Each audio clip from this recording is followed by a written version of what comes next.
Não precisa ter medo de mim, Laura. Este casamento é apenas no papel. Você terá seu quarto, sua vida, sua dignidade resguardada. Eu dou a minha palavra de honra. Não vou tocá-la. As palavras de Ernesto Cavalcanti, ditas num sussurro grave e rouco, ainda pairavam no ar abafado da pequena sacristia, misturando-se ao cheiro de incenso queimado e cera derretida. Laura ergueu os olhos pela primeira vez desde que entrara na igreja. O vestido que usava, emprestado de uma prima distante que tivera pena de sua situação, cheirava a naftalina e alfazema antiga. Era largo demais nos ombros magros, onde o tecido sobrava, e apertado demais na cintura, cortando-lhe a respiração. Ela segurava um terço de madeira entre os dedos trêmulos, apertando as contas com tanta força que as pontas dos dedos estavam brancas. Quando finalmente teve coragem de olhar para o homem, que em poucos minutos seria seu marido perante Deus e os homens, Ernesto viu algo que o desconcertou profundamente. Ele esperava encontrar resignação, talvez uma tristeza silenciosa, ou quem sabe até uma ponta de gratidão pela salvação social que ele oferecia. Mas não. O que ele viu naqueles olhos castanhos, grandes e líquidos, foi um medo tão antigo, tão enraizado e visceral, que parecia fazer parte da própria cor de suas íris. Era o olhar de um animal acuado que já não espera carinho, apenas o golpe. Eu sei o que sou para o Senhor. Ela respondeu, a voz baixa, quase inaudível, mas firme, sem vacilar. Sou um nome num papel, uma solução para as suas terras. E naquele instante, enquanto o sino da velha capela de Vila Esperança começava a badalar, um som metálico e pesado chamando para a cerimônia que selaria aquele destino, Ernesto teve a estranha e gelada sensação de que acabara de fazer um acordo cujos termos reais ele ainda não compreendia. Havia abismos naquela mulher que o contrato não mencionava, mas já era tarde demais para voltar atrás. O padre já esperava no altar, e o destino da fazenda Santa Rita dependia daquele sim. Para entender como dois estranhos chegaram àquele altar sem amor, precisamos voltar no tempo. 3 semanas antes, a vida de Ernesto era apenas trabalho e solidão. Era uma manhã de terça-feira, e o sol já castigava a terra vermelha quando Ernesto entrou na barbearia do seu Joaquim. O lugar cheirava a espuma de barbear, tabaco e conversa fiada.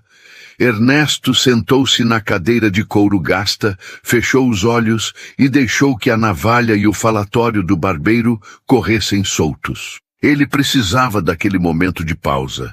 A pressão sobre seus ombros era imensa. O testamento de seu avô era claro e implacável. A posse definitiva das terras da Santa Rita, a fazenda que estava na família há gerações, só passaria para suas mãos se ele estivesse casado e constituísse família antes de completar 36 anos. O prazo expirava em 1 mês. Pois é, seu Ernesto, dizia Joaquim, afiando a navalha no couro. A vida não tá fácil para ninguém. Veja a viúva do Matos.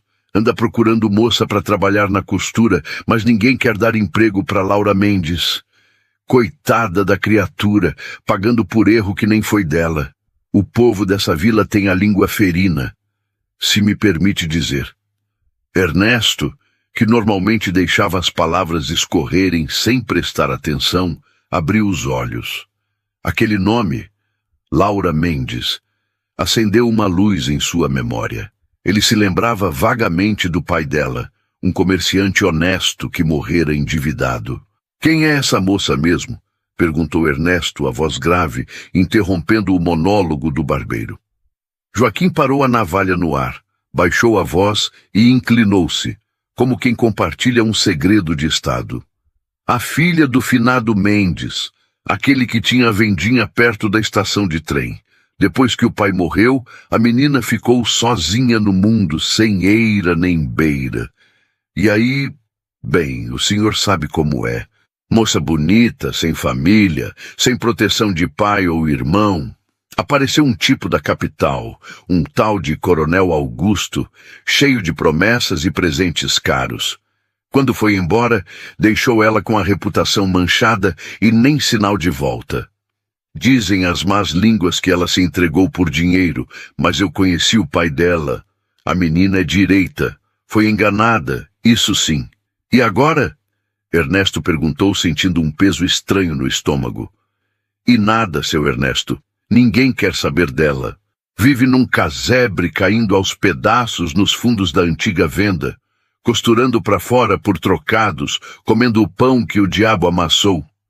Vai à missa antes do sol nascer para não cruzar com as senhoras da sociedade que viram a cara para ela. Uma vergonha.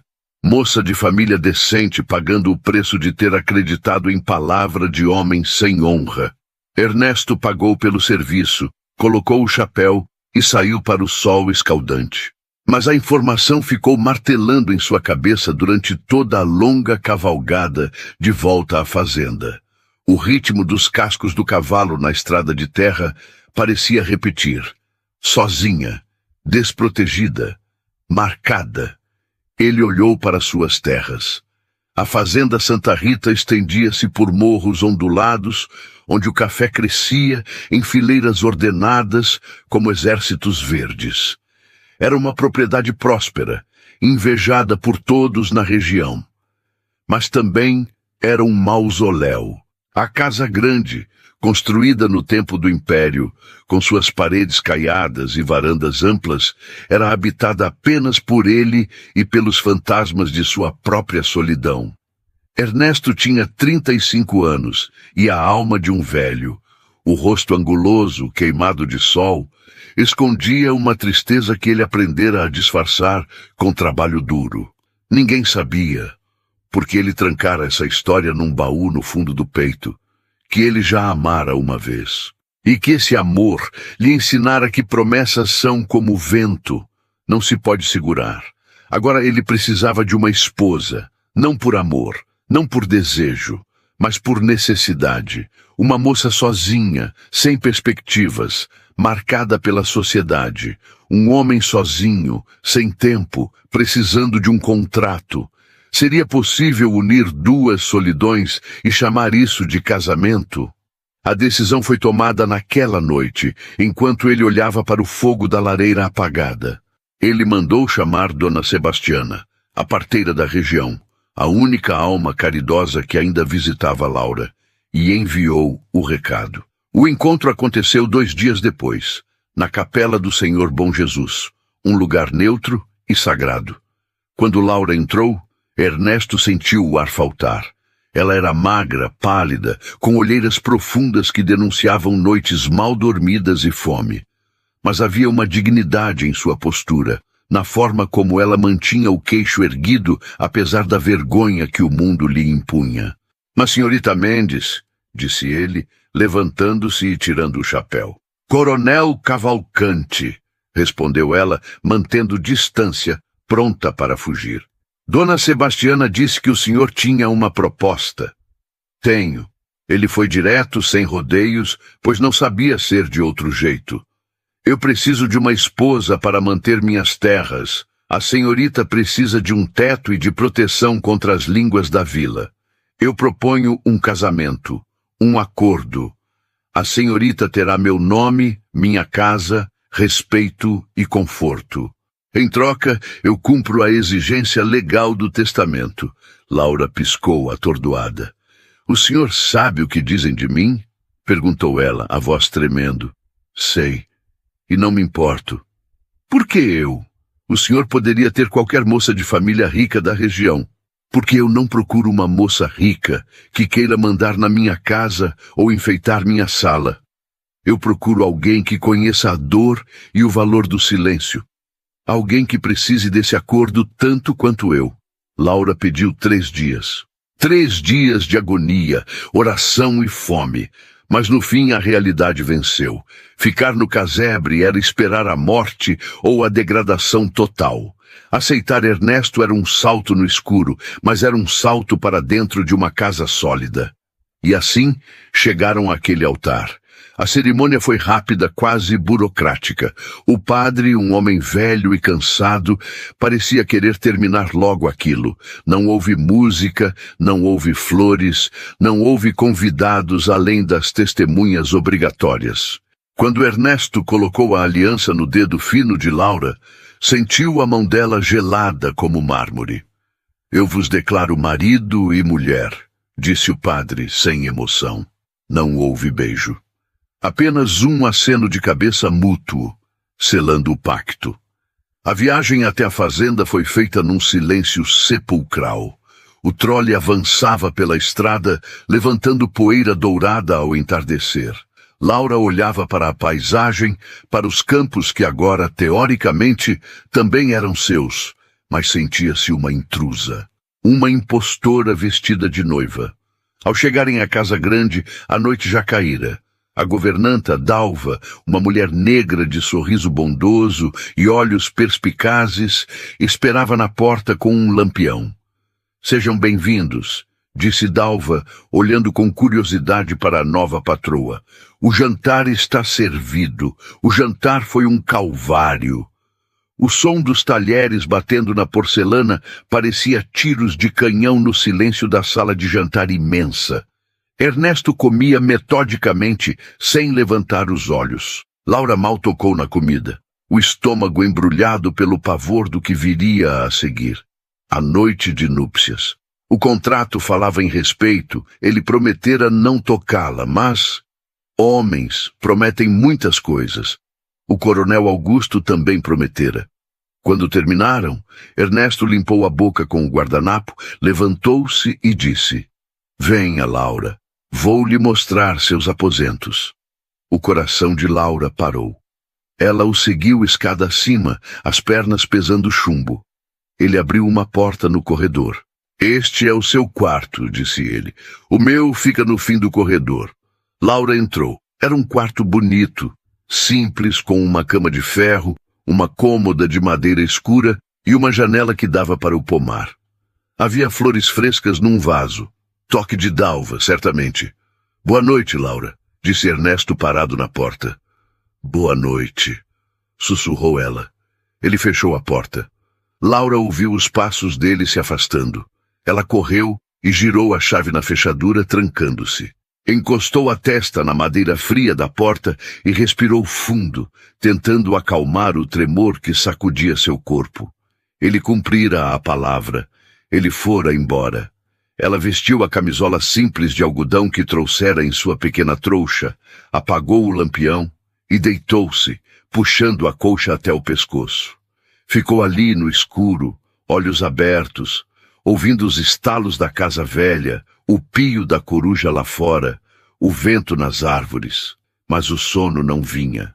O medo era um companheiro fiel demais. Passava da meia-noite quando ela ouviu passos no corredor, passos pesados, passos que pararam bem em frente à sua porta. O coração de Laura disparou novamente, batendo contra as costelas como um pássaro preso. A maçaneta girou devagar. Estava trancada. Silêncio. Depois, uma batida suave na madeira. Laura? A voz de Ernesto. Baixa, rouca. Ela não respondeu. Mordeu o lábio para não gritar. Ele mentira. Todos mentiam. Ele viera cobrar o preço do teto e da comida. Laura, eu sei que você está acordada. Abra a porta, por favor. Ela continuou imóvel, as lágrimas escorrendo quentes pelo rosto. Eu preciso entrar, insistiu ele. É importante. Laura levantou-se, as pernas tremendo. Se ela não abrisse, ele arrombaria. Era a casa dele. Ela era a esposa dele. A lei estava do lado dele. Com mãos trêmulas, ela girou a chave e entreabriu a porta. Ernesto estava lá, segurando um castiçal com uma vela acesa. A luz amarela iluminava seu rosto de baixo para cima, criando sombras profundas. Ele usava apenas a calça do pijama e uma camisa aberta. O que o senhor quer? perguntou ela, a voz falhando. Ernesto empurrou a porta suavemente e entrou.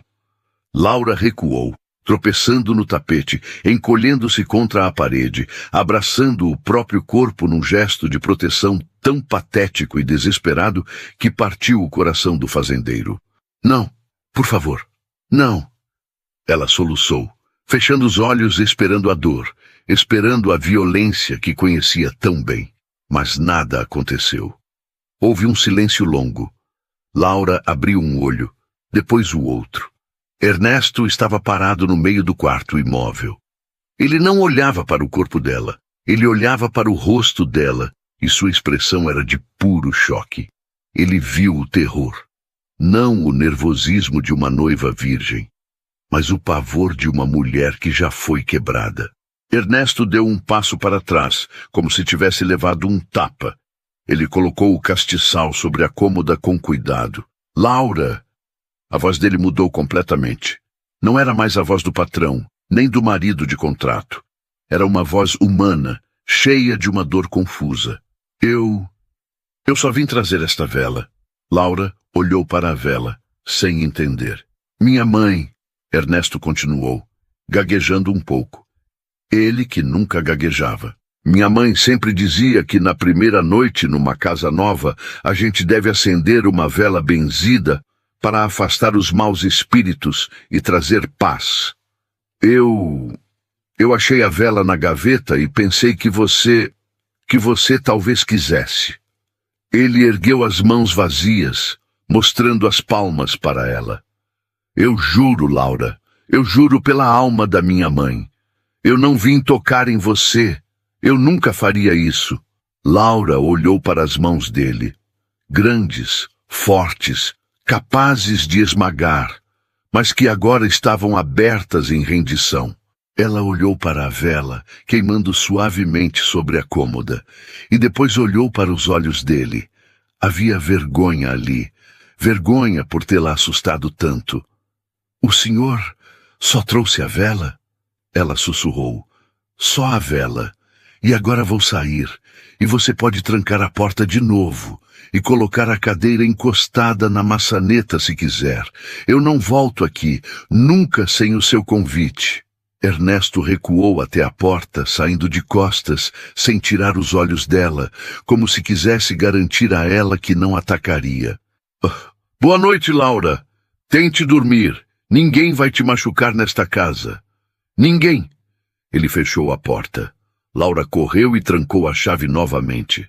Mas dessa vez, ela não voltou para a cama imediatamente. Ela foi até a cômoda e olhou para a chama da vela. Uma luz pequena, frágil, lutando contra a escuridão do quarto. Pela primeira vez em anos, alguém vira o medo dela e, em vez de usá-lo, recuara. Em vez de aproveitar a fraqueza, oferecer a respeito. Lá fora, no corredor escuro, Ernesto encostou-se na parede e deslizou até sentar no chão. Ele passou as mãos pelo rosto, sentindo o suor frio. A imagem de Laura, encolhida contra a parede, esperando ser agredida, queimava em sua mente. Meu Deus, pensou ele, o que fizeram com essa menina? Que tipo de monstro a tocou antes de mim para deixar marcas tão profundas na alma? Naquela noite, na fazenda Santa Rita, 2 estranhos dormiram sob o mesmo teto, separados por uma parede e por um abismo de traumas. Mas uma pequena ponte, feita de cera e pavio, havia sido lançada, uma vela acesa na escuridão. Minha gente querida, que momento tenso e revelador, não é? O coração da gente fica apertado vendo o sofrimento da Laura, mas também dá um alívio ver a honra do Ernesto. Vocês acham que ele vai conseguir curar esse medo dela? Será que o amor pode nascer num terreno tão machucado? Se você está torcendo por esse casal e quer ver como essa história de superação continua, já se inscreve aqui no canal Contos do Coração. Deixe o seu like, porque isso ajuda demais a nossa mensagem de fé chegar mais longe. E me conta aqui nos comentários, de qual cidade desse nosso Brasil imenso você está acompanhando a jornada da Laura e do Ernesto. Quero mandar um abraço para você. O sol nasceu na manhã seguinte, sem se importar com os dramas da noite anterior. A luz invadiu o quarto de Laura, acordando-a de um sono inquieto. Por um segundo, ela não soube onde estava. O teto alto, as vigas de madeira, o cheiro de cera. Então a memória voltou. A fazenda, o casamento, a vela. Ela se levantou, lavou o rosto na bacia de louça e vestiu um vestido simples de algodão cinza. Prendeu o cabelo num coque firme, como se a rigidez do penteado pudesse segurar suas emoções no lugar. Ao descer para a cozinha, encontrou Dalva sovando massa de pão. O cheiro de café fresco era reconfortante. Bom dia, menina, disse Dalva, com aquele sorriso que parecia abraçar. Dormiu bem? Bom dia, Dalva. Dormi o possível. O primeiro dia é sempre estranho. A casa tem seus barulhos, seus jeitos, mas a gente acostuma. Senta aí, vou te servir. Onde está o Ernesto? O nome saiu estranho em sua boca. O patrão? Saiu antes do galo cantar. Foi ver o gado no pasto de cima. Ele é homem de trabalho, não para quieto, mas deixou recado. Disse para a senhora ficar à vontade, andar pela casa, ver o que precisa. Disse que a casa agora é sua também. Sua também. As palavras soavam irreais. Laura tomou o café em silêncio, observando Dalva trabalhar. Sentia-se inútil. No casebre, ela tinha que lutar por cada grão de arroz. Ali havia fartura, havia serviço feito. O que ela faria com seus dias? Decidiu explorar a casa. Andou pelas salas, tocou nos móveis empoeirados, abriu janelas que pareciam fechadas há anos. A casa era bonita, mas triste. Faltava vida, faltava cor. Entrou na biblioteca, um cômodo pequeno com cheiro de papel velho e couro. Havia estantes cheias de livros sobre agricultura, leis e alguns clássicos de literatura. Laura passou o dedo pelas lombadas. Seu pai a ensinara a ler, um luxo que poucas moças pobres tinham. Os livros eram seus únicos amigos no tempo da solidão. Pegou um volume de poesias e sentou-se na poltrona de couro gasta. O couro tinha o formato do corpo de Ernesto. Ela se levantou rapidamente, como se tivesse sentado em brasas, e escolheu uma cadeira de madeira. O dia passou arrastado. Quando a tarde caiu, Laura ouviu o som de cascos no terreiro. Ernesto voltara. O coração dela acelerou novamente. O medo diurno era diferente do noturno, mas ainda estava lá. Ela foi até a janela e o viu desmontar. Ele estava sujo de terra, a camisa colada ao corpo pelo suor, o chapéu puxado sobre os olhos. Ele parecia cansado e solitário. Ele entregou o cavalo a um peão e caminhou para a casa. Laura correu para a cozinha, fingindo ajudar Dalva, para não ter que encontrá-lo sozinha na sala. Mas o encontro era inevitável. No jantar, o silêncio voltou a reinar, mas dessa vez, Ernesto parecia querer quebrá-lo. Ele pigarreou várias vezes, mexeu na comida, olhou para ela de soslaio. "O dia foi bom?" perguntou ele finalmente. Laura ergueu os olhos do prato. "Foi tranquilo. A casa é muito grande." "É, grande demais para um homem só." Ele fez uma pausa. "Dalva disse que você gostou da biblioteca." "Sim, gosto de ler. Pode ler o que quiser. Se quiser encomendar livros da cidade, eu peço para trazerem." "Obrigada." O diálogo morreu ali. Mas não foi um silêncio hostil. Foi um silêncio de duas pessoas tateando no escuro, tentando não esbarrar nas feridas uma da outra. Após o jantar, Ernesto levantou-se. "Vou para o escritório fechar as contas do mês. Boa noite, Laura." "Boa noite, Ernesto."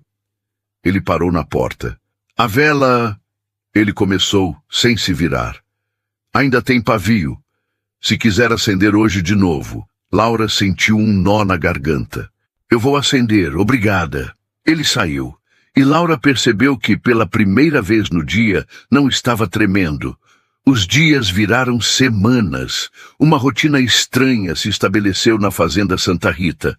Ernesto e Laura eram como dois planetas orbitando o mesmo sol, mas sem nunca se tocar. Encontravam-se nas refeições, trocavam palavras educadas sobre o clima, a colheita, a casa. Laura começou a assumir pequenas tarefas. Cuidava do jardim, que estava abandonado. Plantou roseiras, limpou os canteiros de ervas. Aos poucos, a casa começou a ganhar toques femininos. Uma toalha bordada na mesa, flores frescas na sala, cortinas abertas para o sol entrar. Ernesto notava tudo, mas não comentava muito.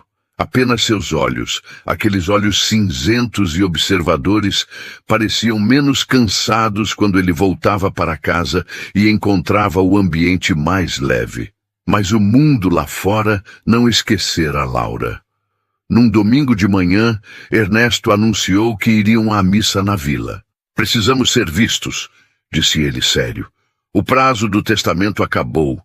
O advogado já enviou os papéis, mas a sociedade precisa ver que o casamento é real. Se houver dúvidas, meu primo Otávio pode tentar contestar." Laura sentiu o pânico voltar. Voltar à vila. Enfrentar os olhares, o julgamento. Eu não tenho roupa adequada", tentou ela. Uma desculpa fraca. Ernesto olhou para o vestido simples dela. "Você está digna. E você é a senhora da Santa Rita agora.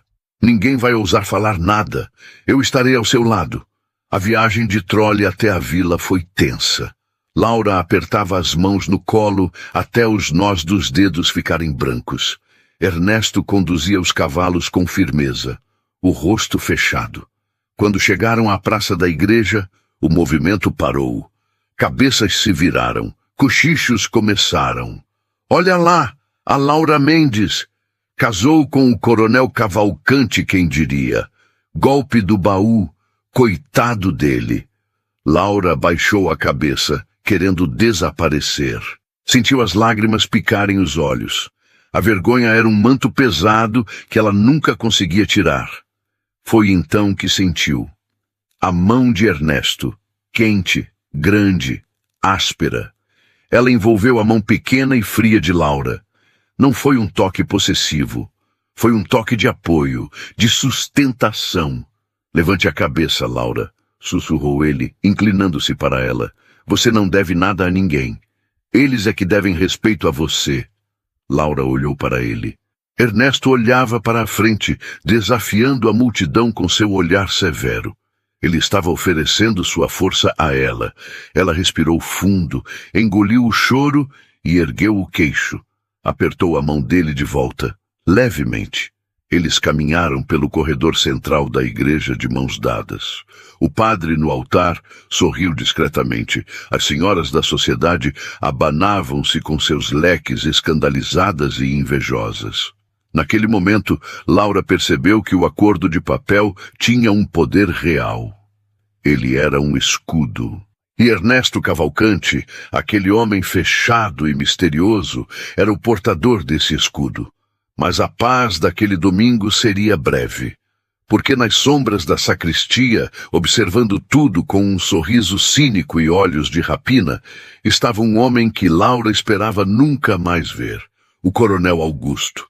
Ele estava de volta à vila, e ao ver Laura de braços dados com Ernesto, o sorriso dele se alargou, mas não havia alegria nele. Havia posse. E havia a promessa silenciosa de que ele não deixaria aquela mercadoria escapar tão facilmente para as mãos de outro. A viagem de volta da vila para a fazenda Santa Rita foi diferente da ida. O silêncio ainda habitava o trole, mas sua textura havia mudado. Antes era um silêncio de vidro, frágil e cortante, prestes a estilhaçar com qualquer movimento brusco. Agora era um silêncio de pedra, sólido e assentado. A mão de Ernesto, que segurara a de Laura na nave da igreja, parecia ter deixado um rastro de calor na pele dela, uma marca invisível que queimava suavemente, não com dor, mas com uma estranha sensação de pertencimento. O sol do meio-dia dourava os cafezais que se estendiam a perder de vista, cobrindo os morros como um manto verde escuro. O cheiro de terra seca e mato aquecido subia da estrada, misturando-se ao aroma do couro das rédeas que Ernesto segurava com firmeza. Laura observava o perfil dele de soslaio. O chapéu projetava uma sombra sobre seus olhos, mas ela podia ver a tensão em seu maxilar. Ele a defendera. Diante de todos, diante de Deus e, pior, diante do coronel Augusto, ele a reivindicara. Ernesto, ela chamou, a voz saindo pequena no meio da vastidão do campo. Ele virou o rosto levemente, sem parar os cavalos. Sim, por que o senhor fez aquilo? Segurar minha mão, enfrentar os olhares. O nosso acordo não exigia tanto. O senhor podia ter apenas caminhado ao meu lado. Ernesto puxou as rédeas suavemente para desviar de um buraco na estrada, ganhando tempo para responder. Ele não era homem de discursos. Suas palavras eram como pedras preciosas, raras e duras de extrair. Um acordo é feito de cláusulas, Laura, mas um casamento, mesmo de papel, é feito de honra, disse ele, olhando para o horizonte. Quando eu coloquei aquela aliança no seu dedo, eu dei minha palavra de que a protegeria. E na minha terra, a palavra de um homem vale mais que a escritura da fazenda. Deixar que olhassem para você com desprezo seria o mesmo que permitir que cuspissem na minha porta. Laura sentiu um aperto no peito. Honra era uma palavra bonita, mas perigosa. Homens matavam e morriam por honra. Mas Ernesto falava de uma honra diferente. Uma honra que protegia em vez de ferir. O coronel Augusto, ela hesitou, o nome amargando na boca. Ele estava lá. Eu vi o sorriso dele. Ele não vai desistir, Ernesto.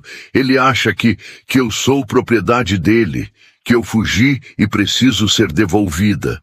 Ernesto parou o trole no alto de uma colina, de onde se podia ver a casa grande lá embaixo, branca e imponente. Ele virou-se totalmente para ela, tirando o chapéu e passando a mão pelos cabelos escuros e suados. Escute bem o que vou dizer, Laura. O Augusto pode ter terras, pode ter dinheiro e pode ter a arrogância de quem nunca ouviu um não. Mas aqui, nestes limites, quem manda sou eu. Você não é propriedade de ninguém. Você é minha esposa. E enquanto você carregar o nome Cavalcante, nem o Augusto, nem o bispo, nem o governador tocam num fio de cabelo seu sem passar por cima de mim. A promessa pairou no ar quente, vibrando com uma intensidade que fez Laura tremer, não de medo dessa vez, mas de algo novo, algo que ela não sabia nomear. Era a sensação vertiginosa de ter um aliado. Obrigada, sussurrou ela. Ernesto recolocou o chapéu e estalou as rédeas. Vamos para casa. Dalva deve ter preparado o almoço. Os dias que se seguiram à missa trouxeram uma nova dinâmica para a casa grande. A farsa do casamento começava a exigir mais do que apenas assinaturas em papéis. A sociedade de Vila Esperança, movida a fofocas e aparências, estava de olhos voltados para a Santa Rita, e Ernesto sabia disso. Precisamos parecer um casal, Laura, disse ele numa noite enquanto jantavam. Não apenas na igreja. Os empregados vêm, comentam, e os comentários chegam à vila. Se o Augusto quiser anular o casamento para tomar as terras, e ele vai tentar, tenho certeza, nem que seja por despeito, ele vai usar a falta de convivência como prova. Laura largou o garfo, perdendo o pouco apetite que tinha. O que o senhor sugere? Que a gente conviva, de verdade. Não no quarto, claro. Minha promessa continua de pé, mas na casa, nas varandas, nos passeios. Quero que você aprenda a administrar a casa. Que dê ordens, que mude as coisas de lugar se quiser. Quero que essa casa tenha a sua cara, para que ninguém possa dizer que você é apenas uma hóspede de luxo. E assim, começou a transformação. Laura, que passara os primeiros dias como uma sombra, começou a ocupar os espaços. Sua primeira batalha foi o jardim. O jardim da frente, que fora o orgulho da mãe de Ernesto, estava entregue às ervas daninhas e ao esquecimento. Laura pediu ferramentas a um dos peões e, numa manhã de terça-feira, começou a trabalhar. Ela arrancou o mato com as próprias mãos, sem se importar com a terra entrando sob as unhas ou com o sol queimando sua nuca. Podou as roseiras antigas, que pareciam esqueletos secos, mas que, segundo ela, ainda tinham vida na raiz. Limpou os canteiros de pedra. Ernesto a observava da janela do escritório. Ele via aquela mulher frágil, que tremia com o bater de uma porta à noite, lutando contra a terra dura com uma determinação feroz. Viu o suor escorrer pelo rosto dela. Viu como ela parava às vezes para respirar fundo, exausta, mas logo voltava ao trabalho. Numa tarde, ele saiu do escritório e foi até ela, levando um copo de limonada gelada que pedira a Dalva. "Você vai acabar adoecendo desse jeito", disse ele, estendendo o copo. Laura sobressaltou-se, mas aceitou a bebida. Suas mãos estavam sujas de terra vermelha. "A terra é dura, mas é boa", disse ela, bebendo com sede. "Essas roseiras, elas só precisam de ar." Estavam sufocadas. "Como tudo nesta casa", murmurou Ernesto, olhando para a fachada imponente e solitária. Laura olhou para ele, surpresa pela confissão involuntária. "O senhor não gosta daqui?" "Gosto. É minha herança. Meu sangue está misturado a essa terra. Mas casas grandes precisam de vozes, de vida. Depois que minha mãe se foi e meu pai se fechou no luto, isso aqui virou um túmulo. Eu me acostumei com o silêncio, achei que era paz, mas vendo você revirar essa terra, percebo que era apenas abandono." Foi a primeira vez que Ernesto falou de seus sentimentos, ainda que de forma velada. Laura sentiu uma pontada de compaixão. Aquele homem forte, o coronel, também tinha suas cicatrizes. Cicatrizes de solidão, não de violência, mas profundas do mesmo jeito.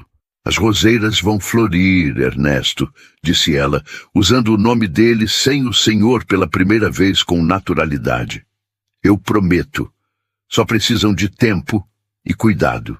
Ernesto olhou para ela, para os olhos castanhos que brilhavam com a esperança do jardim, e sentiu algo se mover em seu peito, uma rachadura na armadura. "Eu acredito em você", disse ele. A rotina aproximou-os, mas o perigo rondava. 2 semanas depois da missa, numa tarde abafada em que o ar parecia parado, esperando algo acontecer, um cavaleiro chegou à fazenda. Não era o coronel Augusto, mas um de seus capangas, um homem chamado Tião Dente de Ouro, conhecido na região por fazer o serviço sujo que o patrão não queria tocar. Ernesto não estava na casa. Estava no moinho, consertando uma engrenagem.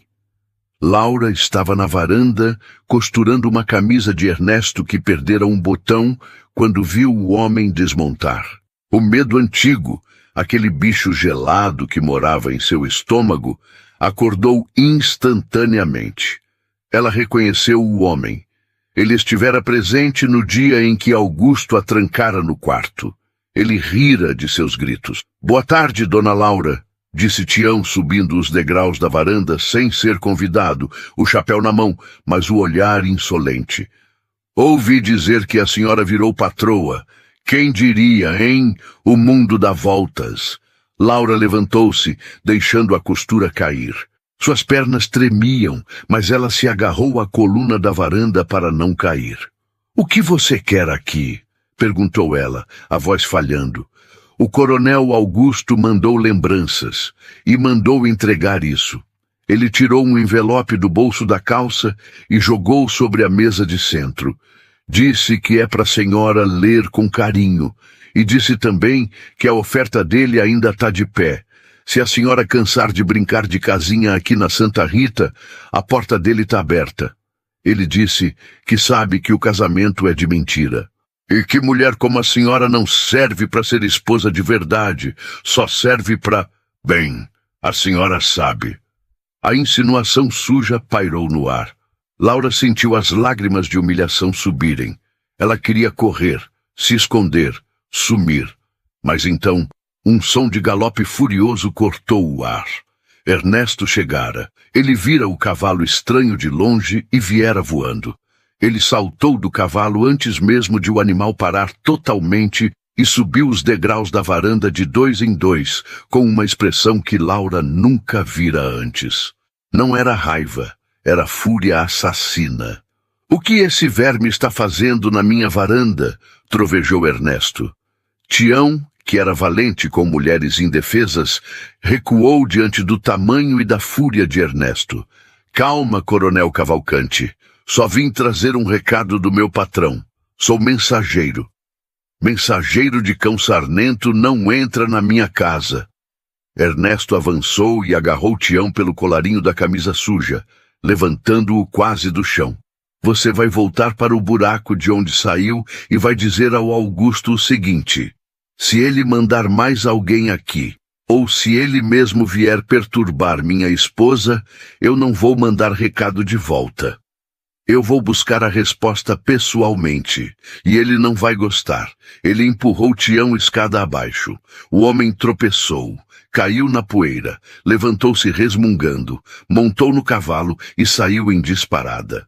Ernesto ficou na varanda, o peito arfando, as mãos fechadas em punhos. Ele virou-se para Laura.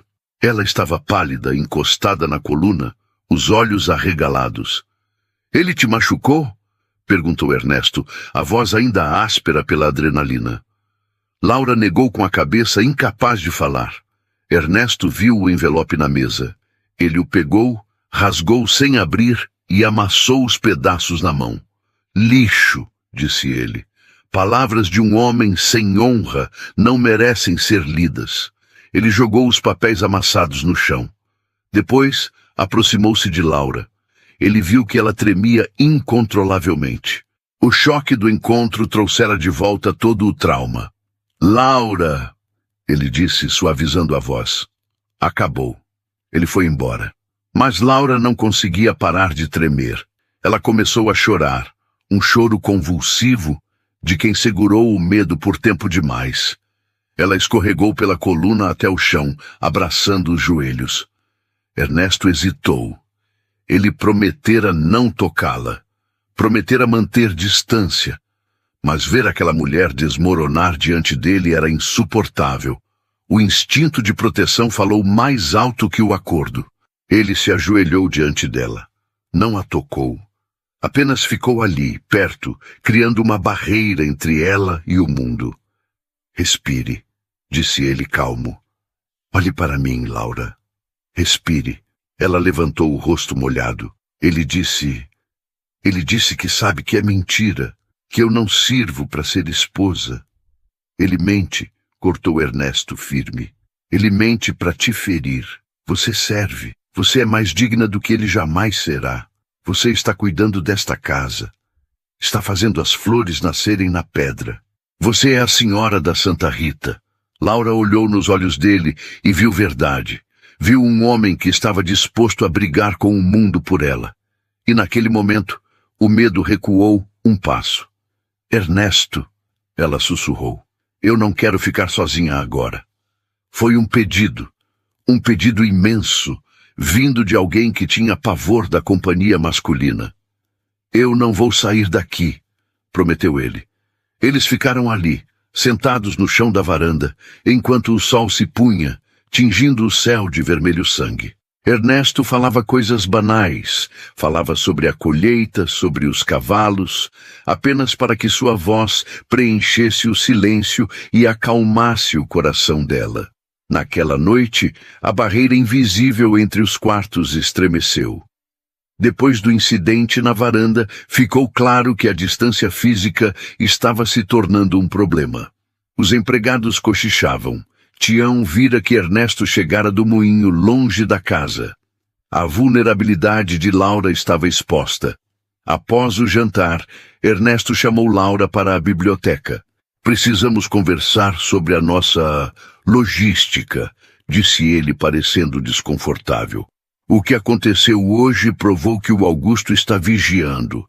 Ele sabe que eu passo muito tempo fora e sabe que nossos quartos são separados. Dalva é de confiança, mas as outras criadas falam, e na vila as paredes têm ouvidos. O que o senhor quer dizer? Perguntou Laura, já imaginando o pior. Se quisermos que acreditem que somos um casal de verdade, precisamos agir como tal dentro de casa também. Pelo menos aos olhos dos outros. Laura sentiu o ar faltar. O senhor quer que eu durma no seu quarto? Não, disse Ernesto rapidamente. Quer dizer, sim e não. Eu sugiro que a gente mude minhas coisas para o seu quarto, ou as suas para o meu. O quarto principal é maior. Tem espaço. Ele viu o pavor voltar aos olhos dela e levantou a mão. Calma. Escute, eu vou dormir na rede. Ou no sofá, vou colocar um biombo, uma cortina, o que você quiser. Mas precisamos entrar na mesma porta à noite e sair da mesma porta de manhã. Se o Augusto tiver espiões, e ele tem, eles precisam ver que dormimos juntos. É a única forma de proteger você e garantir a fazenda. Laura olhou para ele. Dividir o quarto, dormir no mesmo espaço fechado com um homem, ouvir a respiração dele no escuro. A ideia era aterrorizante. Cada célula do seu corpo gritava perigo.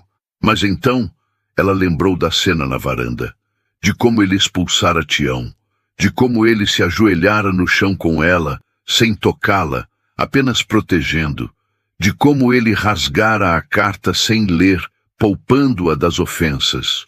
Ernesto não era Augusto. Ela respirou fundo, sentindo o peso da decisão. Tudo bem, disse ela, a voz um fio. Mas o senhor promete? Sobre a rede? Eu dou minha palavra, Laura. Eu durmo no chão se for preciso. Mas não vou deixar que duvidem da sua posição de esposa. Então, pode trazer suas coisas. A mudança foi feita naquela mesma noite, sob os olhares curiosos e satisfeitos de Dalva, que achava que finalmente os pombinhos tinham se acertado. Ernesto levou suas roupas, seus livros e armou uma rede de algodão grosso num canto do quarto de Laura, longe da cama, perto da janela. Ele colocou um biombo de madeira entre a cama e a rede, criando uma parede visual. Quando a hora de dormir chegou, a tensão no quarto era palpável. O ar parecia elétrico. Laura vestiu sua camisola atrás do biombo e deitou-se, puxando a colcha até o nariz. Ernesto apagou o lampião e deitou-se na rede. O quarto mergulhou na escuridão, iluminado apenas pela lua cheia que entrava pela fresta da cortina. Silêncio. Laura ouvia o ranger suave da rede quando Ernesto se acomodava. Ouvia a respiração dele, lenta e profunda. Ele estava ali, a poucos metros, um homem. No seu quarto, o pânico tentou subir, tentou sufocá-la. Mas então, na escuridão, a voz de Ernesto soou, grave e calma. Laura. Ela estremeceu. Sim? Você trancou a porta? Tranquei. Ótimo. A chave está com você? Está. Debaixo do travesseiro. Bom, ninguém entra aqui. E eu estou entre você e a porta. Se alguém tentar entrar, vai ter que passar por mim. Pode dormir. Eu estou de guarda. Aquelas palavras, eu estou de guarda. Não era, eu estou aqui para te vigiar. Era, eu estou aqui para te guardar. Laura soltou o ar que nem sabia que estava prendendo. A presença dele, que minutos antes parecia uma ameaça, de repente transformou-se em outra coisa.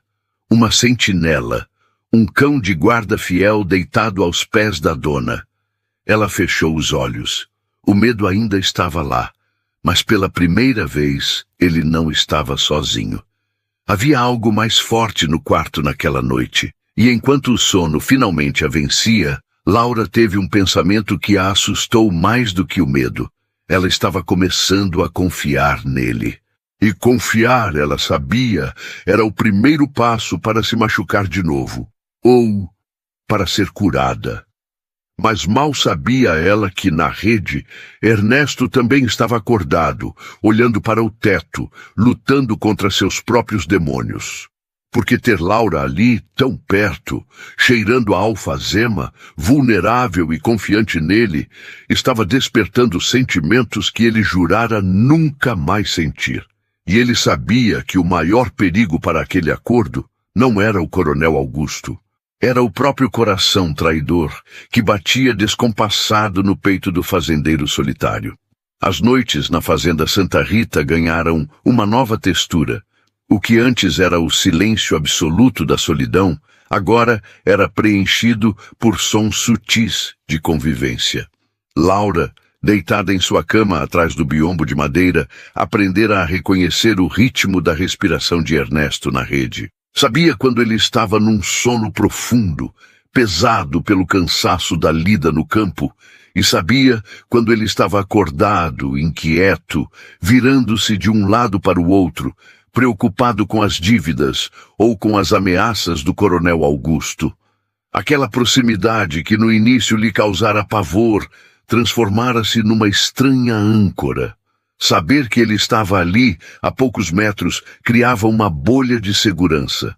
O cão de guarda não dormia em serviço, e curiosamente, Laura começou a dormir melhor. Os pesadelos, com o quarto trancado e o rosto cruel de Augusto, tornaram-se menos frequentes, espantados pela presença sólida e silenciosa do marido. Numa daquelas noites, a lua cheia banhava o quarto com uma luz prateada. Laura acordou com sede e levantou-se para beber água na moringa sobre a cômoda. Ao passar pelo biombo, viu Ernesto. Ele dormia com um braço pendurado para fora da rede, o peito subindo e descendo devagar. O rosto dele, geralmente marcado por rugas de preocupação, parecia mais jovem no sono. Vulnerável. Laura parou, o copo de água na mão. Pela primeira vez, ela não viu o homem, a figura de autoridade ou ameaça potencial. Viu apenas Ernesto, um ser humano que carregava o peso do mundo nas costas para proteger uma estranha. Ela sentiu uma vontade súbita e inexplicável de ajeitar o lençol que escorregara das pernas dele. Mas conteve-se. O acordo era claro. Sem toques. E ela tinha medo de que, se quebrasse essa regra, o encanto da segurança se desfizesse. Voltou para a cama, mas o pensamento ficou. Quem cuidava de quem cuidava de tudo? A resposta veio 3 dias depois, de uma forma que ninguém esperava. Era uma tarde de sol escaldante, daquelas em que o ar trêmula sobre a terra vermelha e as cigarras cantam até estourar. Ernesto decidira consertar a cerca da divisa norte, onde o gado teimava em escapar. Era um trabalho pesado de arrancar mourões podres e fincar madeira nova. Ele dispensara a maioria dos peões para a colheita do café e fora com apenas um ajudante, o jovem Tião. Não o capanga de Augusto, mas um rapaz bom da fazenda. Laura estava na cozinha, aprendendo com Dalva a fazer doce de leite, quando ouviu a gritaria no terreiro. Dona Laura! Dona Laura! Era a voz de Tião, desesperada. O coração de Laura deu um salto. Ela largou a colher de pau e correu para a varanda. O que viu fez seu sangue gelar. Um cavalo chegava a galope, trazendo Tião. E logo atrás, numa carroça improvisada puxada por bois, vinha Ernesto. Ele estava deitado na prancha de madeira, pálido como cera, com a perna direita num ângulo estranho e as calças manchadas de sangue. — O que aconteceu? — gritou Laura, descendo as escadas correndo, esquecendo o medo, esquecendo o decoro, esquecendo tudo. — Foi um tronco, Dona Laura — explicou Tião chorando. A gente estava tirando um mourão velho, a madeira estalou e caiu em cima dele. A perna, acho que quebrou feio, e tem um corte na cabeça também. Ernesto gemia de dor. Os olhos fechados. o suor escorrendo pela testa misturado com poeira. Ernesto! Laura chegou ao lado da carroça e tocou o rosto dele. Estava frio e úmido. Ernesto, você me ouve? Ele abriu os olhos com dificuldade. A dor turvava seu olhar cinzento. Laura, sussurrou ele, a voz fraca. Não se assuste. Quieto, não gaste forças. Laura virou-se para os peões que se aglomeravam. Peguem ele, com cuidado, levem para o quarto. Tião, monte no cavalo mais rápido e vá buscar o doutor Siqueira na vila. Voe, diga que é urgente. Foi nesse momento que a transformação aconteceu. A Laura tímida, a Laura assustada desapareceu. Em seu lugar surgiu a senhora da casa. Ela coordenou o transporte de Ernesto para o quarto dela, onde ele dormia na rede. Na cama, ordenou ela. Ponham ele na cama. Mas, dona Laura, ele vai sujar os lençóis de sangue, disse Dalva. Que se danem os lençóis, é o meu marido. A palavra marido ecoou no quarto, cheia de posse e urgência. Eles colocaram Ernesto na cama macia. Ele soltou um grito abafado quando moveram a perna quebrada e depois desmaiou de dor. Laura assumiu o comando. Dalva, traga água fervida, panos limpos e a garrafa de aguardente. Zefa, traga tesoura. Saiam todos, deixem ele respirar. Quando ficou sozinha com ele, Laura começou a cortar a calça de brim grosso para expor o ferimento. Suas mãos, que antes tremiam só de pensar em proximidade masculina, agora trabalhavam com firmeza e precisão. Ela limpou o sangue, viu o osso quebrado que não rompera a pele, graças a Deus, e limpou o corte na testa. Ela tocou a pele dele. Tocou as coxas fortes, o peito coberto de pelos escuros onde o suor brilhava. E não sentiu nojo. Não sentiu medo. Sentiu apenas uma angústia profunda de vê-lo sofrer. Aquele corpo, que ela via como uma ameaça, agora era apenas carne ferida, precisando de consolo. O médico chegou ao anoitecer. Dr. Siqueira era um homem prático e direto. Ele examinou a perna, fez a redução do osso, um processo horrível que fez Ernesto acordar gritando e Laura segurar a mão dele com toda a força que tinha e imobilizou tudo com talas de madeira e faixas. Ele teve sorte, disse o médico limpando os óculos. O osso vai colar, mas ele precisa de repouso absoluto, nada de levantar, nada de esforço por pelo menos 6 semanas. E vigiem a febre. Se a febre subir, é sinal de infecção. Eu cuidarei dele, disse Laura. O médico olhou para ela, para a mulher pequena e aparentemente frágil que enfrentara aquela tarde de caos. É um trabalho pesado, dona Laura. O coronel é um homem forte. Vai ser um paciente difícil. Eu dou conta. Naquela noite, a configuração do quarto mudou novamente. Ernesto estava na cama, imóvel, dopado de láudano para a dor. Laura puxou a poltrona para o lado da cabeceira. Ela não ia dormir. Ia vigiar. A febre veio na madrugada, como o médico temera. Ernesto começou a tremer, batendo o queixo. Ele delirava. Falava coisas desconexas, chamava por nomes que Laura não conhecia, pedia desculpas. Não levem à terra. Pai, eu prometo. Ana, me perdoe. Laura molhava panos na água fresca e colocava na testa dele. Ela segurava as mãos dele quando ele se agitava. Shhh! Está tudo bem, Ernesto. Eu estou aqui. Ninguém vai levar nada. Num momento de delírio mais intenso, ele agarrou o braço dela com força, os olhos arregalados, mas sem vê-la. Sozinho. Sempre sozinho. Ele gemeu, uma lágrima escorrendo pelo canto do olho. Ninguém fica. Todo mundo vai embora. Aquilo partiu o coração de Laura. Ela viu a criança ferida dentro do homem forte. Ela se inclinou sobre ele, aproximando o rosto do dele. Eu não vou embora, sussurrou ela firme. Eu estou aqui. Eu fico. Ernesto pareceu ouvir. A tensão em seu corpo diminuiu. Ele soltou o braço dela, mas sua mão buscou a dela e a segurou. E assim, ele adormeceu, segurando a mão da esposa de mentira como se fosse sua âncora no mundo real. Os dias seguintes foram uma prova de fogo. Ernesto, acostumado a comandar e a fazer, era um péssimo doente. Sentia-se inútil, preso à cama, ficava irritado, recusava a comida, reclamava do calor. Mas Laura tinha uma paciência infinita e uma autoridade nova. Se o senhor não comer essa sopa, não vai ter forças para brigar comigo depois, dizia ela, sentada na beira da cama com a colher na mão. Eu não tenho fome, Laura. E pare de me chamar de senhor. Estou deitado nesta cama, indefeso, não sou senhor de nada. É o senhor desta casa e meu marido, e vai comer. Abra a boca. Ernesto bufava, mas abria a boca. E enquanto ela o alimentava, seus olhos se encontravam. Havia uma intimidade naquilo. O ato de nutrir, de limpar, de cuidar, que era muito mais profunda do que qualquer noite de núpcias poderia ter sido.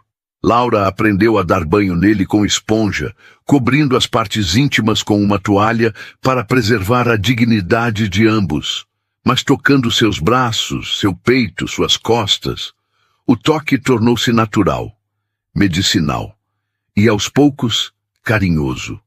Uma tarde, enquanto ela trocava as ataduras da cabeça dele, Ernesto segurou o pulso dela suavemente.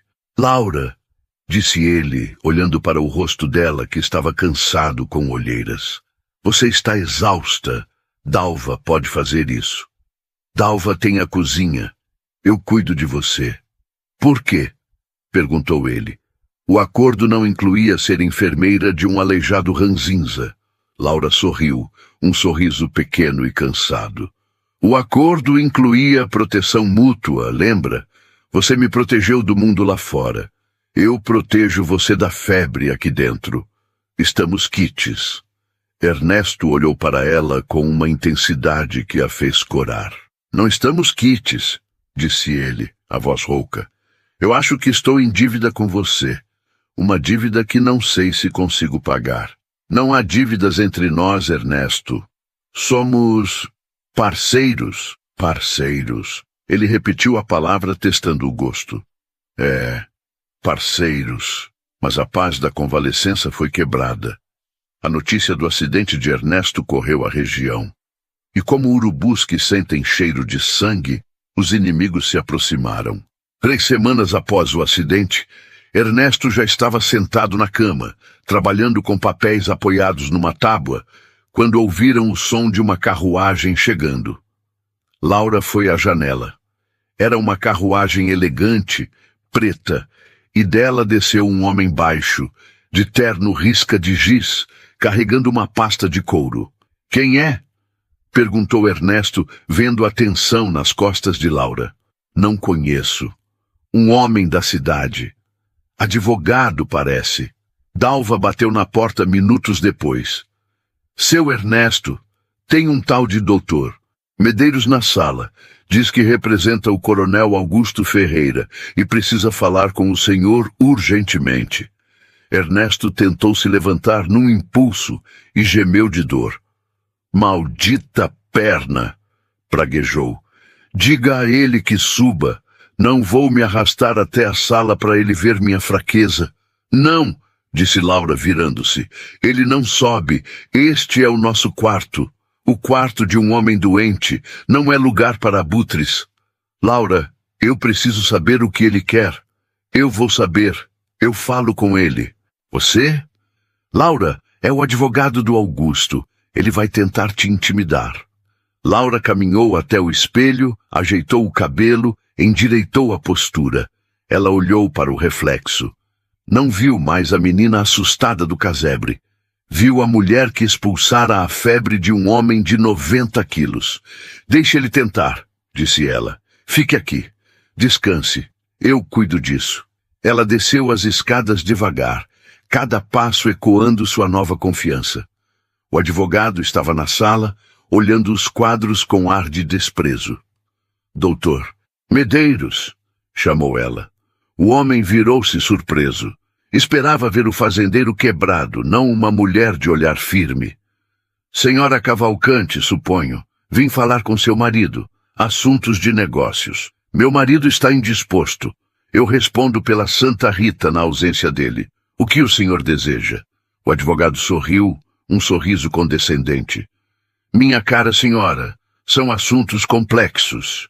O coronel Augusto soube do lamentável acidente.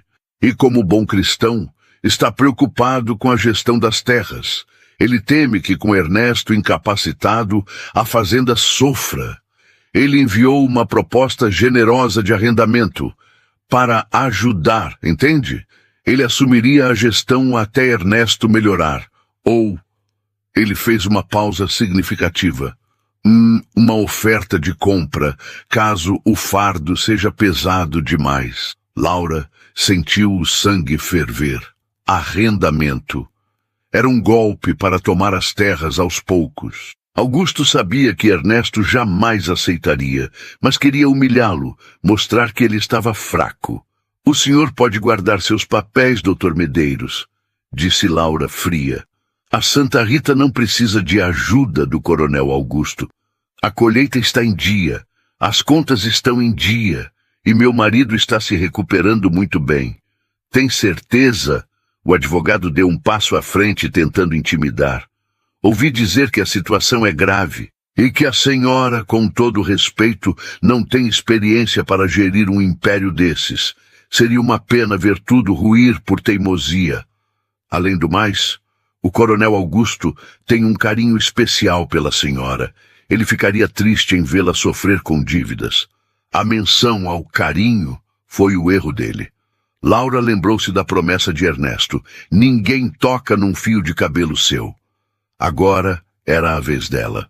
Diga ao seu patrão, disse Laura, aproximando-se do advogado em vez de recuar, que o único carinho que eu aceito é o do meu marido. E diga a ele que a Santa Rita tem uma senhora.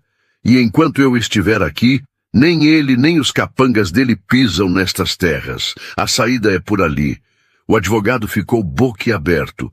A moça desonrada, a coitadinha, estava expulsando-o. A senhora vai se arrepender dessa insolência. Boa tarde, Dr. Medeiros. Quando o advogado saiu, batendo a porta, Laura sentiu as pernas tremerem. A adrenalina baixou. Ela teve que se sentar no sofá por um momento, mas logo se levantou. Tinha que contar a Ernesto. Subiu as escadas e entrou no quarto. Ernesto estava sentado na cama, ansioso. E então, Laura contou tudo.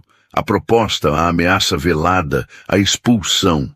Ernesto ouviu em silêncio, os olhos fixos nela. Quando ela terminou, ele sorriu. Um sorriso largo, orgulhoso, que iluminou o rosto cansado. Você o expulsou? Expulsei. Você disse que a fazenda tem uma senhora? Disse. Ernesto estendeu a mão. Laura aproximou-se e pegou. Ele puxou a mão dela e levou aos lábios, beijando os nós dos dedos com reverência. Você é incrível, Laura. Eu nunca tive alguém que lutasse por mim desse jeito. Laura sentiu o rosto queimar com o beijo. Somos parceiros? Repetiu ela, a voz falhando. Mais do que isso, disse Ernesto, olhando nos olhos dela. Acho que somos... Ele não terminou a frase. O momento ficou suspenso no ar, carregado de significados não ditos. Mas ambos sabiam. Algo mudara irrevogavelmente. A barreira do medo fora derrubada pela necessidade do cuidado. E no lugar dela começava a crescer algo muito mais perigoso e belo. As semanas de recuperação de Ernesto arrastaram-se como o melado grosso que Dalva fazia no tacho de cobre. Lentas, doces e quentes. A perna quebrada, embora fosse um transtorno para um homem acostumado a cavalgar léguas antes do café da manhã, tornou-se, ironicamente, a bênção disfarçada daquele casamento. A imobilidade forçada de Ernesto obrigou-o a ver a casa e a esposa com outros olhos. Ele, que sempre vivera para fora, para o campo, para o gado, agora vivia para dentro. E o que via o encantava. Via Laura gerir os empregados com uma voz suave, mas firme, que não admitia réplicas. Via-a debruçada sobre os livros de contabilidade na biblioteca, a testa franzida em concentração, descobrindo erros que ele, na pressa, deixara passar. Via-a rir com Dalva na cozinha, um som cristalino que ele nunca imaginara ouvir naquela casa silenciosa. E, acima de tudo, sentia o toque dela. A rotina de cuidados quebrara a barreira do medo. Laura trocava suas ataduras, ajudava-o a se barbear, trazia-lhe água na madrugada. O corpo dele, antes uma ameaça, tornara-se um mapa conhecido para as mãos dela, e para Ernesto, cada toque era um tormento e um alívio. Ele se apaixonara. Não sabia quando, nem como. Talvez tivesse sido na noite da vela, talvez quando ela expulsara o advogado. Ou talvez fosse apenas a soma de todos os dias em que ela escolhera ficar, quando poderia ter fugido. Numa tarde de sexta-feira, Ernesto já conseguia caminhar com a ajuda de uma bengala de madeira de lei que Tião esculpira para ele. Ele foi até a varanda onde Laura costurava. O sol poente tingia o céu de lilás e laranja. "Laura!" chamou ele. Ela ergueu os olhos, sorrindo ao vê-lo de pé. "O senhor não devia forçar a perna." O doutor Siqueira disse: "O doutor Siqueira é um exagerado. E eu preciso te perguntar uma coisa." Ele sentou-se na cadeira ao lado dela, esticando a perna ferida. "Amanhã é a festa da colheita na vila. A quermesse da igreja. Todo ano a Santa Rita doa sacas de café e prendas. É o evento mais importante da região." Laura baixou os olhos, a agulha parando no ar. "Eu sei", Dalva comentou. "Eu quero ir e quero que você vá comigo." "Ernesto", ela começou, a voz tremendo. "Eu não gosto de festas. As pessoas vão falar de qualquer jeito, Laura. Se não formos, dirão que estou inválido e que você tem vergonha de mim. Ou que nosso casamento acabou. Se formos, mostraremos a eles que a Santa Rita está forte e que nós estamos fortes." Ele estendeu a mão e, num gesto que já se tornara natural, cobriu a mão dela sobre o tecido. "Eu não vou sair do seu lado, nem por um segundo. Você será a rainha da festa e eu serei apenas o seu guarda-costas manco." Laura riu, um riso nervoso. "Um guarda-costas muito teimoso. Então, você vai?" Ela olhou para ele. Viu a súplica silenciosa nos olhos cinzentos. Ele precisava daquilo. Precisava mostrar ao mundo e a Augusto que não fora derrotado. "Eu vou", disse ela. A vila estava empolvorosa. Bandeirolas coloridas enfeitavam o largo da matriz. Barracas de comida espalhavam cheiros tentadores de milho verde, pamonha, quentão e carne assada. O som da sanfona e da viola caipira enchia o ar de alegria. Quando o trole da fazenda Santa Rita apontou na curva da estrada, houve um momento de suspensão. A música não parou, mas as conversas diminuíram. Todos queriam ver. Ernesto desceu primeiro, apoiando-se pesadamente na bengala, mas mantendo a postura ereta, orgulhosa. Ele estendeu a mão para Laura. Ela usava um vestido novo, de um azul profundo que realçava seus olhos, costurado por ela mesma nas noites de vigília. Ela aceitou a mão dele e desceu. Eles caminharam pelo meio da festa. Ernesto mancava, sim, mas a forma como Laura o apoiava, com a mão no braço dele, transformava a fraqueza em união. Eles não pareciam um patrão e uma empregada, nem um velho e uma menina comprada. Pareciam um casal. Havia uma sintonia no passo, no olhar, na inclinação das cabeças quando conversavam baixo. "Boa noite, Coronel Ernesto. Dona Laura", cumprimentou o padre, vindo ao encontro deles aliviado por ver a paz reinando. "Que alegria vê-los. Soubemos do acidente." "Vaso ruim não quebra, padre", brincou Ernesto. E tive a melhor enfermeira do mundo. Laura corou, mas sorriu. Eles passearam pelas barracas, cumprimentaram os colonos, compraram votos para o leilão. Por uma hora tudo pareceu perfeito. Laura sentiu-se, pela primeira vez em anos, parte da comunidade. As senhoras que antes viravam a cara, agora acenavam, curiosas e talvez um pouco intimidadas pela postura da senhora Cavalcante. Mas a paz em Vila Esperança era sempre a calmaria antes da tempestade. Perto da fogueira, uma roda se abriu. E no centro dela, como um rei em seu trono, estava o coronel Augusto. Ele bebia cachaça numa caneca de estanho e falava alto, rindo com seus capangas. Ao ver Ernesto e Laura, o riso de Augusto morreu. Ele se levantou, cambaleando levemente, e caminhou na direção deles. A multidão se afastou, criando um corredor de tensão. A música da sanfona parou. «Ora! Ora!» gritou Augusto, a voz pastosa. «Vejam quem desceu do Olimpo, o aleijado e a enfermeira.» Ernesto parou. Sentiu a mão de Laura apertar seu braço com força. «Vamos embora, Ernesto», sussurrou ela. «Não vale a pena.» «Não», disse Ernesto baixo. «Não vamos fugir.» Augusto parou a 2 metros deles, o cheiro de álcool chegando antes. «Vejo que a perna sarou, Cavalcante, mas e o resto?» Ele riu, olhando para os amigos. «Dizem que homem que quebra a perna perde a virilidade. Será por isso que não vemos herdeiros na Santa Rita? Ou será que a noiva não é inspiradora o suficiente?» Foi um insulto baixo, sujo, feito para humilhar publicamente. A multidão prendeu a respiração. Ernesto soltou o braço de Laura suavemente e deu um passo à frente, apoiando-se na bengala. «Augusto», disse ele, a voz calma, mas com o peso de uma bigorna. «Você pode insultar minha perna, pode insultar minha fazenda. Mas se você insultar minha esposa mais uma vez, eu vou esquecer que sou um homem civilizado e vou te ensinar uma lição que nem todo o seu dinheiro vai pagar.» «Esposa?» Augusto gargalhou, um som feio e amargo. «Você chama isso de esposa? Todo mundo sabe, Ernesto. Todo mundo sabe que você comprou essa moça para não perder a herança. É um contrato, uma farsa. Você não dorme com ela. Você não a toca.» A acusação explodiu no largo da igreja.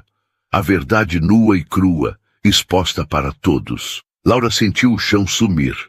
Todos sabiam. Todos riam dela pelas costas. Augusto continuou, sentindo o triunfo. «E eu vou provar, Cavalcante. Eu já mandei uma petição ao bispo. Estou pedindo a anulação desse casamento por falta de consumação. Se você não prova que ela é sua mulher de verdade, o casamento é nulo. E as terras? As terras voltam para o espólio. E eu, como parente mais próximo da sua mãe, tenho preferência na compra.» Ernesto empalideceu. Não pelo insulto, mas pela ameaça legal. Anulação era o golpe de mestre. Se o casamento fosse anulado, ele perderia tudo. E Laura seria devolvida à miséria, com a reputação ainda mais destruída. «Você é um homem desprezível», disse Ernesto. «Sou um homem de negócios», retrucou Augusto. «E você, Ernesto, é um tolo sentimental que se apaixonou pela mercadoria errada.» Ernesto ergueu a bengala, a fúria cegando-o, pronto para partir a cabeça de Augusto ali mesmo. «Não!» gritou Laura. Ela se colocou entre os 2 homens. Pequena, frágil, mas com os olhos faiscando. «Não suje suas mãos com ele, Ernesto», disse ela, alto e claro. «Ele não vale a pena.» Ela virou-se para Augusto. «O senhor fala de casamento como se fosse negócio de gado, coronel. Fala de consumação como se fosse a única coisa que faz um casal. O senhor é pobre, pobre de espírito, pobre de amor. O senhor pode ter todo o dinheiro do mundo, mas nunca terá o que Ernesto tem, a lealdade de uma mulher que o admira. Ela pegou a mão de Ernesto. Vamos para casa, meu marido. Aqui cheira a inveja. E puxou Ernesto. Ele, ainda trêmulo de raiva, olhou para ela e viu a força que emanava daquela mulher. Ele baixou a bengala, deu as costas a Augusto e saiu caminhando com Laura de cabeça erguida, sob o silêncio respeitoso da multidão. Augusto ficou para trás, espumando de raiva, gritando ameaças que ninguém mais ouvia. Laura vencera a batalha moral, mas a guerra legal estava apenas começando. A volta para casa foi silenciosa, mas não tranquila. A ameaça da anulação pairava sobre eles como uma nuvem negra. Ao chegarem à fazenda, Ernesto foi direto para a biblioteca e serviu-se de uma dose de conhaque. Laura o seguiu. Ele pode fazer isso? Perguntou ela, fechando a porta. Ele pode anular o casamento? Ernesto virou o copo de uma vez. Pode. Se ele provar que não vivemos como marido e mulher, a igreja pode anular. E a justiça civil segue a igreja. E como ele prova? Testemunhas, empregados, fofocas, o fato de não termos filhos, o fato de... Ele olhou para ela hesitante. De eu dormir numa rede no seu quarto. Laura sentou-se na poltrona, sentindo o peso da realidade. O acordo que a protegera agora era a arma contra eles. Ernesto, ela disse, a voz baixa, eu não quero que você perca a fazenda. A fazenda não importa, explodiu ele, batendo o copo na mesa. Que se dane a Santa Rita. O que importa é você. Se anularem o casamento, você fica sem nada, sem nome, sem proteção. Ele vai te perseguir. Ele vai acabar com você. Ele andou de um lado para o outro, mancando, a dor na perna esquecida diante da dor na alma. Eu devia ter te deixado em paz. Eu te arrastei para essa bagunça. Eu fui egoísta. Você me salvou, disse Laura, e agora estou te condenando. Ele parou diante dela, olhando-a com uma intensidade desesperada. Laura, eu preciso te dizer uma coisa, antes que tudo desmorone. O coração de Laura acelerou. O quê? Eu casei com você por causa das terras. Isso é verdade. Mas, nas últimas semanas, vendo você cuidar de mim, vendo você enfrentar o mundo por mim, ele respirou fundo, como se fosse mergulhar. Eu não quero mais esse casamento pelo papel. Eu não quero mais dormir na rede porque tenho que fingir. Eu me apaixonei por você, Laura. A confissão caiu no silêncio da biblioteca. Laura arregalou os olhos. Você... O quê? Eu amo você, ele disse, e parecia um alívio e uma sentença. E é por isso que eu não posso deixar o Augusto te destruir. Se a única forma de te salvar for te dar o divórcio antes que ele peça a anulação, para que você saia com algum dinheiro e vá para longe, eu faço. Eu te liberto, Laura. Laura levantou-se devagar. Ela caminhou até ele. Ernesto esperava a rejeição. Esperava que ela dissesse que o acordo era apenas negócios. Mas Laura parou na frente dele e colocou as mãos no rosto dele, sentindo a barba áspera. Você é um tolo, Ernesto Cavalcante, disse ela, com lágrimas nos olhos. Um tolo nobre e teimoso. Laura, você acha que eu fiquei acordada noites inteiras cuidando da sua febre por causa de um contrato? Você acha que eu enfrentei o Augusto na praça por causa de terras? Ela encostou a testa na dele. Eu não quero liberdade. Eu não quero ir para longe. Eu quero ficar. Mas o Augusto, a anulação, ele diz que não somos um casal de verdade. Laura recuou um passo e olhou nos olhos dele. Então vamos tirar o argumento dele. O quê? Vamos ser um casal de verdade. Não para o bispo, não para o juiz. Para nós. Ernesto olhou para ela, sem acreditar. Laura, você não precisa... Você tem medo. Eu prometi não te tocar. Eu tinha medo. Corrigiu ela. Tinha medo da violência, do desrespeito. Mas você me curou, Ernesto. com sua paciência, com sua vela na noite escura, com sua rede no canto do quarto. Eu não tenho medo de você. Eu amo você. Ela pegou a mão dele e colocou sobre o próprio coração, que batia forte. Leve-me para o quarto, Ernesto. Não para a rede, para a cama.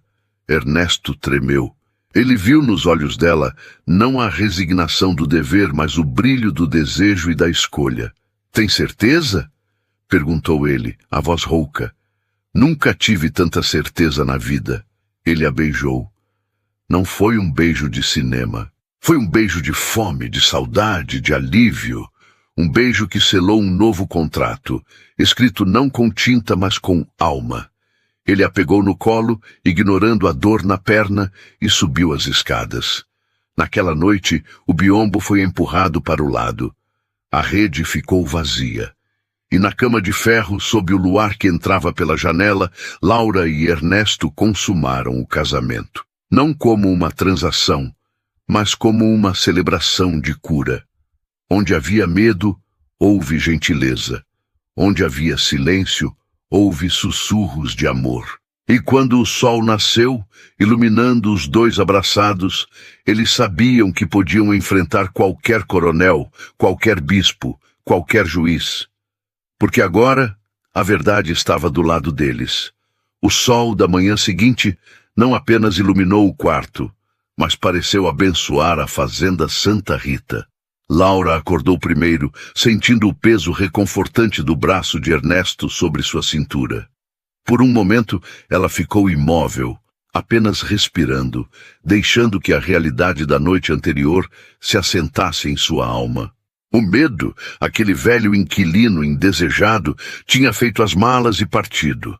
No lugar dele, havia uma serenidade profunda, uma certeza de que ela pertencia àquele lugar e àquele homem. Ernesto mexeu-se e abriu os olhos. Ao ver Laura, um sorriso lento e preguiçoso se formou em seus lábios. Não havia mais a sombra da solidão em seu olhar cinzento. "Bom dia, senhora Cavalcante", sussurrou ele, a voz rouca de sono. "Bom dia, meu marido", respondeu Laura, saboreando a palavra. Mas o mundo lá fora não respeita a paz dos amantes. Antes que pudessem descer para o café, ouviram o som de cascos no terreiro. Não era uma visita social. Era o oficial de justiça da comarca, trazendo um envelope selado com cera vermelha. Ernesto desceu, mancando levemente, a perna doía menos hoje, talvez curada pela alegria, e recebeu o documento. Laura desceu logo atrás, parando no último degrau da escada. Ele abriu o envelope, leu em silêncio e suspirou. "É a citação", disse ele virando-se para Laura. "O bispo convocou uma audiência eclesiástica para investigar a validade do nosso sacramento." Augusto moveu os pauzinhos dele. "A audiência é amanhã, na cúria da capital." Laura sentiu um frio na espinha, mas não tremeu. Ela desceu os degraus restantes e pegou a mão de Ernesto. "Então nós vamos", disse ela firme, "e vamos acabar com isso de uma vez por todas." A viagem até a capital foi longa e poeirenta. Ernesto e Laura foram no trole, vestidos com suas melhores roupas. Ernesto usava seu terno preto de domingo, e Laura um vestido de linho creme que ela mesma bordara. Eles falavam pouco, mas suas mãos estavam entrelaçadas o tempo todo. A cúria era um prédio antigo, com cheiro de incenso e madeira velha.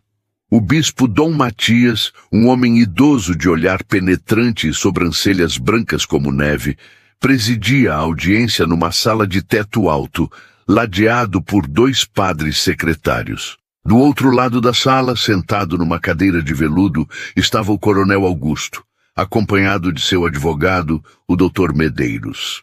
Augusto sorria confiante. Ele tinha o dinheiro, a influência e a certeza de que Ernesto e Laura viviam uma farsa.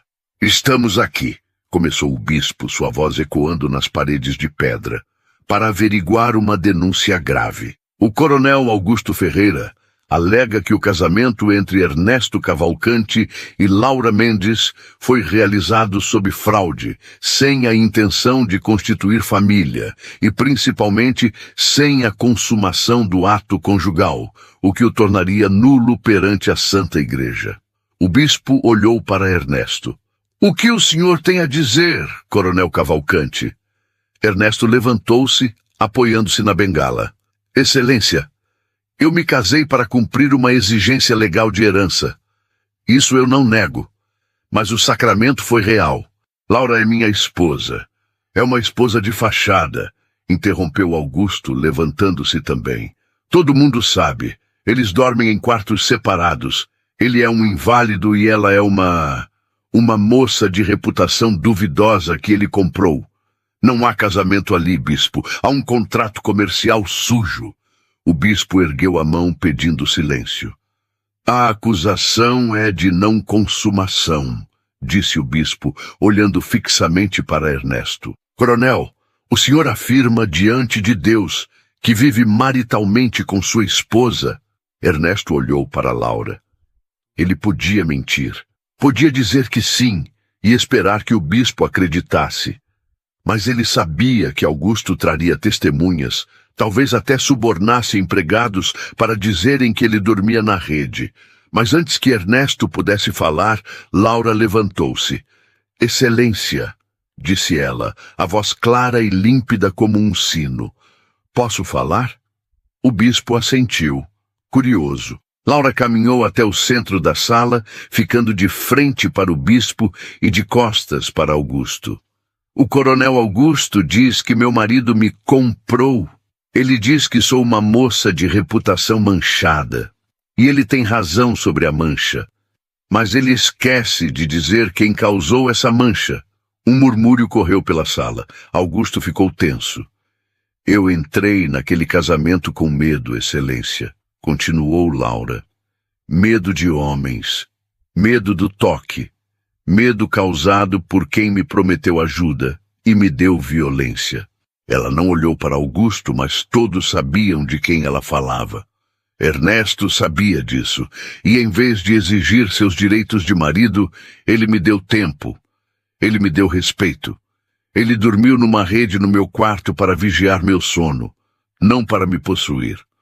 O bispo inclinou-se para a frente, ouvindo atentamente. "Isso prova que não há casamento", gritou o advogado de Augusto.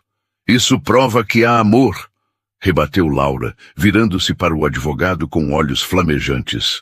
"O amor não é apenas o ato da carne, doutor. O amor é a paciência, é o cuidado, é a espera." Ernesto esperou por mim. Ele curou as feridas que outro homem abriu. Ela voltou-se para o bispo. "O senhor pergunta se o casamento foi consumado. Eu respondo, sim, não no dia em que assinamos o papel, mas no dia em que escolhemos ser um do outro. Ontem à noite, excelência, eu me entreguei ao meu marido, não por dever, não por contrato, mas porque eu o amo e porque ele me ama." A sala ficou em silêncio absoluto. A sinceridade de Laura era palpável. Não havia como fingir aquela emoção, aquela dignidade. Augusto, desesperado, tentou sua última cartada. "Ela mente! É uma atriz! Eles combinaram isso! Quero provas! Quero um exame médico!" Ernesto avançou, a bengala batendo forte no chão. "Se você ousar sugerir que um médico toque na minha esposa, Augusto, eu esqueço a lei de Deus e aplico a lei dos homens aqui mesmo." O bispo bateu o martelo na mesa, encerrando o tumulto. "Basta!" trovejou o velho clérigo. "Eu vi muitos casais nesta sala, coronel Augusto. Vi casais ricos que se odiavam, vi casais pobres que se amavam, e eu sei reconhecer a verdade quando a vejo." Ele olhou para Laura e Ernesto, que agora estavam lado a lado, de mãos dadas. O sacramento do matrimônio baseia-se no consentimento e na união de almas. O que vejo aqui não é uma fraude, é um exemplo de virtude cristã. A paciência deste homem e a coragem desta mulher são louváveis. O bispo virou-se para Augusto. A petição está indeferida. O casamento é válido e abençoado. E sugiro ao senhor, Coronel Augusto, que cuide da sua própria alma, pois a inveja e a calúnia são pecados mortais. A audiência está encerrada. Augusto saiu da sala pisando duro, vermelho de raiva, humilhado diante da autoridade máxima da igreja. Ele perdera. A Santa Rita estava salva. Mas mais importante, Laura e Ernesto estavam livres. Eles saíram da cúria sob o sol do meio-dia. Ernesto parou na calçada, puxou Laura para si e a beijou, ali mesmo, na frente de todos, sem se importar com quem olhava. Vamos para casa, disse ele. Temos uma vida para começar. O tempo na roça tem um jeito próprio de passar, marcado não por relógios, mas pelas estações, pelas colheitas e pelo crescimento dos filhos. A fazenda Santa Rita estava irreconhecível. Onde antes havia silêncio e janelas fechadas, agora havia cortinas de renda balançando ao vento e vasos de gerânios vermelhos em cada parapeito. O jardim da frente, aquele que Laura começara a limpar com as próprias mãos, era agora um espetáculo de cores, com roseiras trepadeiras abraçando as colunas da varanda. Era final de tarde de um domingo. O sol poente dourava o cafezal carregado, prometendo a maior safra da história da fazenda. Na varanda ampla, Ernesto estava sentado em sua cadeira de balanço favorita. A bengala estava encostada num canto, quase esquecida, usada apenas em dias de muita chuva, quando a perna antiga reclamava. Mas hoje ele não sentia dor. Sentia apenas uma plenitude que fazia seu peito transbordar. Em seu colo, uma menina de 2 anos, com cachos castanhos rebeldes e os olhos cinzentos do pai, tentava colocar um chapéu de palha na cabeça dele. Quieta, Ana, ria Ernesto segurando as mãozinhas gordinhas. O papai não cabe nesse chapéu. Cabe sim, insistia a pequena, com a teimosia herdada dos 2 lados da família. Da porta da sala, Laura observava a cena. Ela trazia uma bandeja com café fresco e bolo de fubá, mas ela não vinha sozinha. Agarrado à sua saia, dando passos firmes e decididos, vinha um menino robusto de 1 ano, com os olhos grandes e castanhos da mãe. Miguel quer colo, anunciou o menino, soltando a saia da mãe e correndo, do jeito desengonçado dos bebês, em direção a Ernesto. Ernesto abriu os braços e acolheu o filho, ajeitando Ana numa perna e Miguel na outra. O herdeiro que o testamento exigira e que o coração desejara sem saber. Olha só para vocês, disse Laura, colocando a bandeja na mesa e sentando-se no braço da cadeira de Ernesto. Vão cansar o pai de vocês antes do jantar. Cansar? Ernesto olhou para ela com adoração. Eles são meu descanso, Laura. Eles e você. Laura passou a mão pelos cabelos dele, onde alguns fios brancos começavam a aparecer, marcas de sabedoria e tempo. Quem diria, hein? Comentou ela, olhando para as terras que se estendiam à frente. O coronel Augusto dizia que a Santa Rita ia ruir. E olha para ela agora. O Augusto não entendia de terra, nem de gente, disse Ernesto. Ele achava que a força vinha do dinheiro. Não sabia que a força vem da raiz. E nós criamos raízes aqui, Laura. Raízes fundas. Ana desceu do colo do pai e correu para perseguir uma borboleta amarela. Miguel tentou ir atrás, tropeçou, caiu sentado na grama e riu, levantando-se de novo. Ernesto segurou a mão de Laura e a beijou. Você se lembra daquela noite? Perguntou ele baixo. A noite da vela? Lembro, disse Laura. Foi a noite em que eu parei de ter medo do escuro. E foi a noite em que eu comecei a ver a luz. Eles ficaram ali em silêncio, observando os filhos brincarem no jardim que Laura plantara. O casamento que começara como uma farsa, um papel assinado por necessidade e desespero, transformara-se na verdade mais sólida de suas vidas.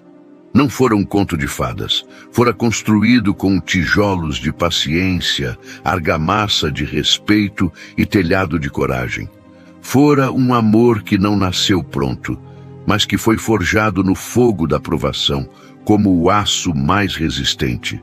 Ernesto olhou para Laura, para Ana correndo, para Miguel rindo, e para o sol se pondo sobre sua terra, e soube, com a certeza absoluta dos homens que encontraram seu lugar no mundo, que aquele era o maior tesouro que a Santa Rita já produzira.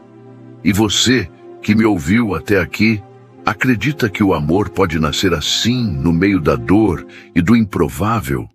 Acredita que Deus escreve certo por linhas tortas e usa até os contratos dos homens para unir as almas que precisam se encontrar? Olhe para a sua vida. Talvez aquele momento difícil que você está passando agora seja apenas o começo de uma história linda que ainda vai ser contada. Se essa história da Laura e do Ernesto tocou o seu coração, se você sentiu a emoção desse recomeço, deixe seu like, se inscreva no canal Contos do Coração e compartilhe com quem precisa de uma mensagem de esperança. Fiquem com Deus e até a próxima história.